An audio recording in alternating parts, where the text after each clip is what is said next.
এখনো বিপদমুক্ত নন সুচিত্রা সেন। 24 ঘন্টা মহানায়িকার শারীরিক অবস্থার উপর নজর রাখছেন বিশেষজ্ঞ চিকিৎসকরা। শ্বাসকষ্ট হওয়ায় এন্ড্রোট্রাকিয়াল টিউবের মাধ্যমে তাকে অক্সিজেন দেওয়া হচ্ছে। রাতে ঘুমের ওষুধ দেওয়া হয়েছে মহানায়িকাকে। রাতভর মায়ের পাশে ছিলেন মুনমুন সেন। এই পরিস্থিতির মাঝেই গতকাল রাত 11টার পর থেকে হাসপাতালের সামনে প্রচুর সংখ্যায় পুলিশ মোতায়েন করা হয়েছে। বসানো হয়েছে ব্যারিকেড। আজ সকাল হতেই পৌঁছে যান পুলিশের উচ্চপদস্থ কর্তারা। গত 24শে ডিসেম্বর হাসপাতালে ভর্তি হন সুচিত্রা সেন, কিন্তু গতকাল সন্ধে পর্যন্ত সেখানে এরকম প্রচুর সংখ্যায় পুলিশ দেখা যায়নি। Suspend IPS officer Rishikesh Meena. স্বরাষ্ট্র দপ্তর সূত্রে খবর, হেয়ার স্ট্রিট থানায় দায়ের হওয়া মামলার জেরেই অনির্দিষ্টকালের জন্য সাসপেন্ড করা হয়েছে ইন্টেলিজেন্স ব্রাঞ্চের বিশেষ সুপার পদে থাকা ঋষিকেশ মিনাকে। নবান্ন সূত্রে খবর, মাসখানেক আগে স্বরাষ্ট্র সচিবের কাছে অভিযোগ জানান মিনার স্ত্রী ডক্টর অর্চনা। মুখ্যমন্ত্রীর কাজ হয়ে তা পৌঁছয় পুলিশ কমিশনারের কাছে। এরপরই বৃহস্পতিবার মিনার স্ত্রীকে লালবাজারে ডেকে পাঠানো হয়। বৃহস্পতিবার লালবাজারে এসে ঋষিকেশের বিরুদ্ধে বধূ নির্যাতন, বিবাহ বহির্ভূত সম্পর্ক, হত্যার চেষ্টা, পণ নেওয়া সহ একাধিক অভিযোগ দায়ের করেন তাঁর স্ত্রী। বর্তমানে তিনি রাজ্যের অনগ্রসর শ্রেণী উন্নয়ন দপ্তরের কমিশনারের পদে রয়েছেন। পরে লালবাজারের গোয়েন্দা বিভাগের উইমেন্স গ্রিভেন্স সেলের অফিসারদের তত্ত্বাবধানে অভিযোগের ভিত্তিতে হেয়ার স্ট্রিট থানায় মামলা রুজু হয়।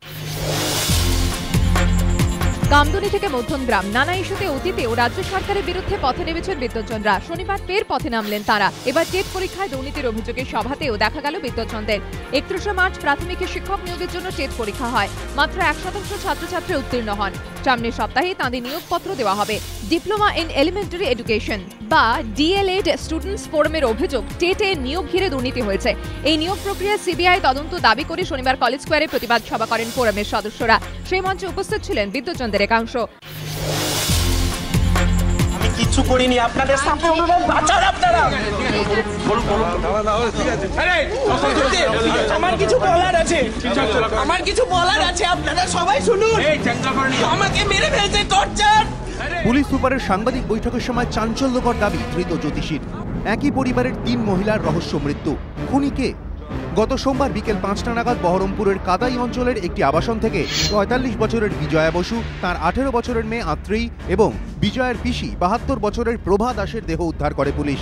ঘটনার তদন্ত নেমে পুলিশ জানতে পারে, কালসর্প দোষ কাটানোর জন্য 3 মহিলা সম্প্রতি বহরমপুরের বাসিন্দা পরিচিত জ্যোতিষী নিত্যানন্দর সঙ্গে যোগাযোগ করেন।